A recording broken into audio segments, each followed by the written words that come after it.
main pillars of this film. Old Town Pictures ஒரு producer Balasundaram அவர்களை சில வார்த்தை பேசுமாறு அழைக்கிறேன்.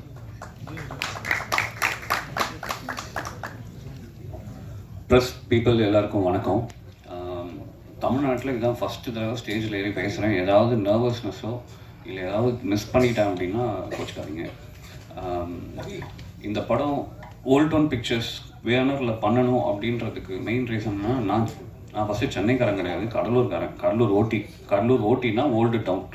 அந்த ஓல்டு டவுனை வந்து அது படத்தில் எங்கேயாவது வைக்கணும்னு யோசிச்சுட்டு இருக்கும்போது சரி அதையும் ப்ரொடக்ஷன் பேனர் பேராகவே பண்ணிடக்கூடாதுன்னு சொல்லிட்டு தான் ஓல்ட் டவுன் பிக்சர்ஸ்ன்னு சொல்லிட்டு பேரே வச்சோம். அதுக்கப்புறம் நடந்தது எல்லாமே மேஜிக் தான். ஈஸ்வர் வந்து எங்கிட்ட வந்து இந்த ஸ்கிரிப்ட் சொல்லிவிட்டு அவர் வந்து கேஷுவலாக உட்காந்துருந்தார். எனக்கு டென்ஷன் ஆகிடுச்சு, இன்னும் இப்படிப்பட்ட ஸ்கிரிப்டை கொடுத்துட்டாப்புல. இப்போது எனக்கு ரெஸ்பான்சிபிலிட்டி வந்துருச்சு, நம்ம ஏதாவது பண்ணணுமே அப்படின்ட்டு செக்கை கொடுத்துட்டேன். செக்கை கொடுத்ததுக்கப்புறம் நாங்கள் ஒரு 20 days கிட்ட வெயிட் பண்ணோம், செக்கை ஏதாவது டெபாசிட் பண்ணுவாப்புல அப்படின்ட்டு. நாங்கள் வந்து அவ்வளோ க்யூரியஸாக இருக்கோம், எங்கேயாவது பண்ணிடணும், ஏதாவது பெருசாக பண்ணணும் அப்படின்ட்டு. கடைசி வரைக்கும் செக்கை போடவே இல்லை. நான் ஃபோன் பண்ணி கேட்டதுக்கப்புறம் தான் இந்த ப்ரோ அது கன்ஃபார்மாக ப்ரோ பண்ணிடலாமா ப்ரோ அப்படின்னாரு. ஐயோ நீங்கள் வேறங்க, கண்டிப்பாக பண்ணுறோங்க, பெருசாக பண்ணுறோம், பெருசாக பண்ணணும், அதுக்கு தான் வெயிட் பண்ணிக்கிட்டு இருக்கோம். ஒரு சின்ன இன்ஃபர்மேஷன் என்னென்னா, ஈஸ்வர் எங்கிட்ட வந்து ஸ்டோரி சொல்கிறதுக்கு முன்னாடி நான் ஒரு 32-33 கதையை கேட்டேன். அது எல்லாமே வந்து ஒரு கமர்ஷியலு இல்லை வந்து ரெகுலர் பேட்டர்ன்லேயே இருந்தது.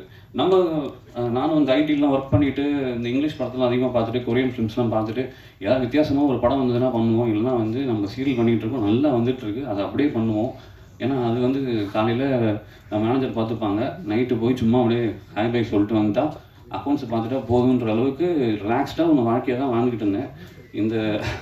இது டிவி மீடியமுக்கு வர்றதுக்கு வந்து என்னோடய தம்பி தினேஷ் தான் முக்கிய காரணம். நான் ஒரு ஐடியில் நான் ஒரு ஜாலியான ஒரு வாழ்க்கையை வாழ்ந்துக்கிட்டு இருந்தேன். திடீர்னு கூப்பிட்டு வந்து ப்ரொடக்ஷன் பண்ணலாம் அப்படின்னும் போது அப்படி ஆரம்பிச்சு தான் டெலிவிஷனில் வந்து ஃபுல் அண்ட் ஃபுல் அவருடைய கண்ட்ரோலில் தான் இருந்தது. நம்ம வந்து என்ன தேவையோ அது வரைக்கும் நாங்கள் பண்ணிட்டு பின்னாடி இருந்தோம். அதுக்கப்புறம் இவர் ஸ்கிரிப்டை வந்து கொடுத்ததுக்கப்புறம் இது எப்போ பண்ண போகிறோம், இது வந்து பெருசாக பண்ணணுமே அப்படி அதை தவிர எதுவுமே கிடையாது. ஏன்னா அந்த ஸ்கிரிப்ட் வந்து அவ்வளோ புதுசு. நீங்கள் ஆப்வியஸ்லி படம் பார்த்துருப்பீங்க, உங்களுக்கு புரிஞ்சிருக்கும் என்ன நான் சொல்ல வரேன் அப்படின்ட்டு. இந்த படத்துக்கு இந்த ஸ்கேலு, இந்த ஆர்டிஸ்ட்டு, இதுதான் நாங்கள் நிறைய பேர்கிட்ட சொன்னோம். தமிழில் பண்ணணும்னு நினச்சோம், மலையாளத்தையும் ட்ரை பண்ணோம், பேடிங் பண்ண பார்த்தோம்.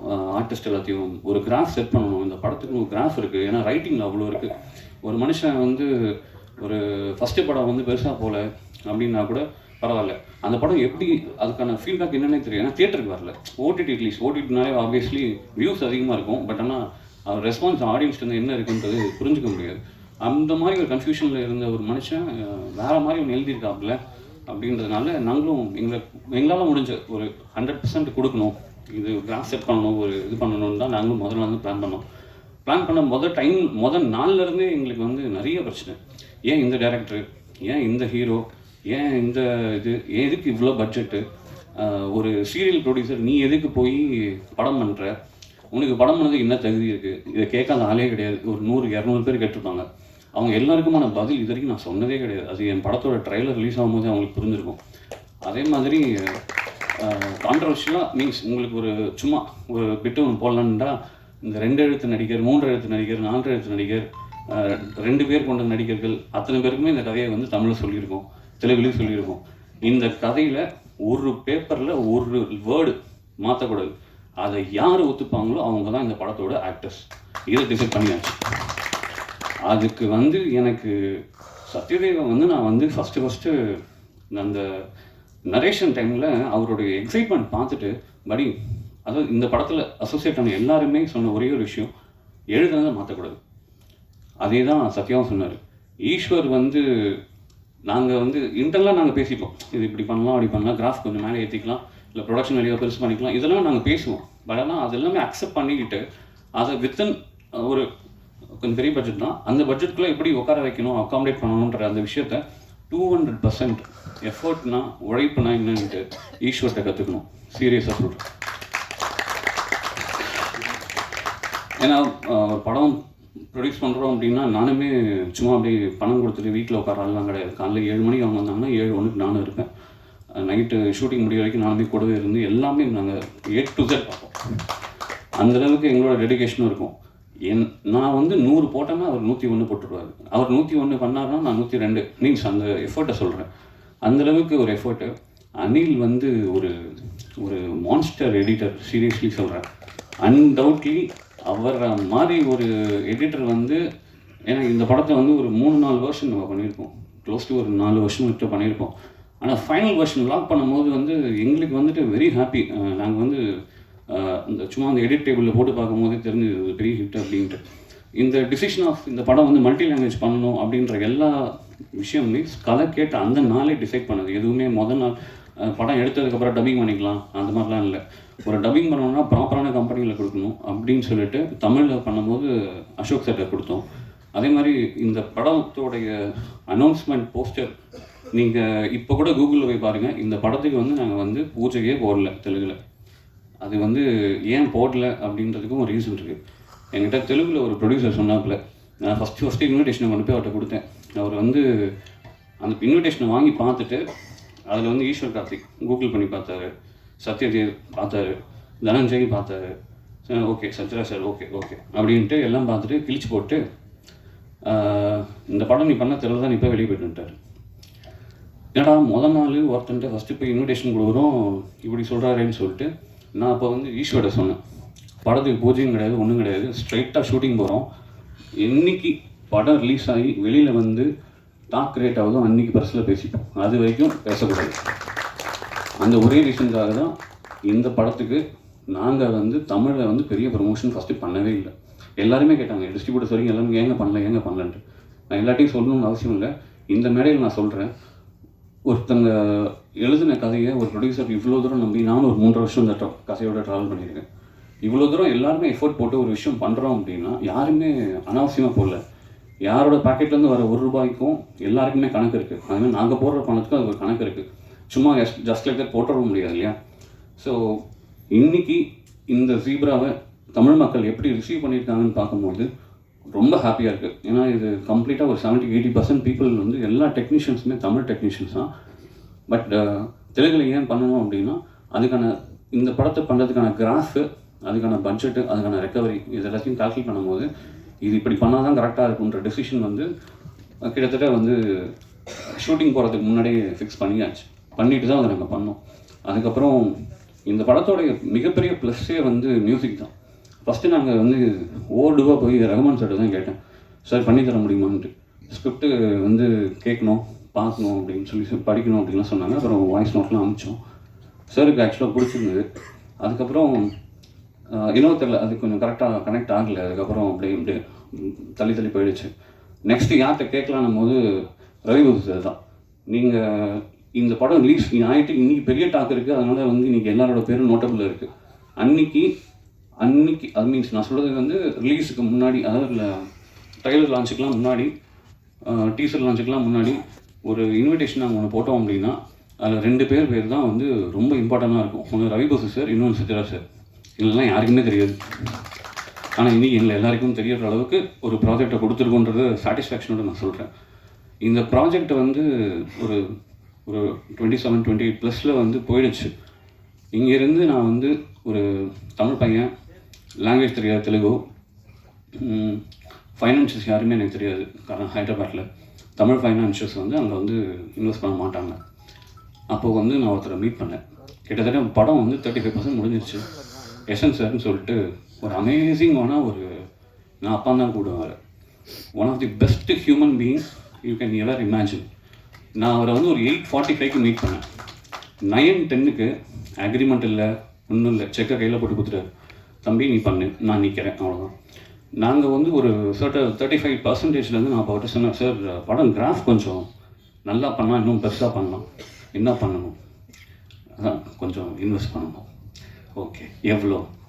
நீங்கள் எவ்வளோ கொடுத்தாலும் அவ்வளோக்கும் நாங்கள் பண்ண பிளான் வச்சுருக்கோன்னும் போது சரி ஓகே நீ பண்ணு அப்படின்னும் போது அவரையும் ரொம்ப இது பண்ணாமல் பேலன்ஸ் பண்ணி எங்களால் முடிஞ்ச ஒரு சூப்பரான ஒரு ப்ராஜெக்டை கொடுத்துருக்கோம். படத்தோட டாக் எப்படி இருக்குது அப்படின்னா, நேற்று 2 days பேக் மீன்ஸ் சாட்டர்டே அன்றைக்கி 36-37 ஸ்க்ரீன்ஸ் வந்து ஹைதராபாத்தில் ஹவுஸ்ஃபுல். சென்னையில் வந்து நேற்று வந்து கிட்டத்தட்ட 4 ஸ்க்ரீன் வந்து ஹவுஸ்ஃபுல்லு. டெல்லியில் நேற்று நைட்டு ஹவுஸ்ஃபுல்லு. தெலுங்கு வெர்ஷனில் தான் போயிருக்கு. அதே மாதிரி இது வந்து எல்லா ஏரியாலையுமே அழகாக ரிசீவ் பண்ணியிருக்காங்க. பெங்களூரில் கூட கிட்டத்தட்ட 6 ஷோஸ் வந்து ஹவுஸ்ஃபுல். ஸோ இந்த அளவுக்கு ரொம்ப பாசிட்டிவாகவே எல்லா மக்களுமே எல்லாருமே அக்செப்ட் பண்ணக்கூடிய அளவுக்கு இருக்கிற ப்ராஜெக்டை தான் நம்ம பண்ணியிருக்கோன்றது எனக்கு ரொம்ப பெருமை. இது எனக்கு கொண்டு வந்து கொடுத்த ஈஸ்வருக்கு ரொம்ப தேங்க்ஸ்.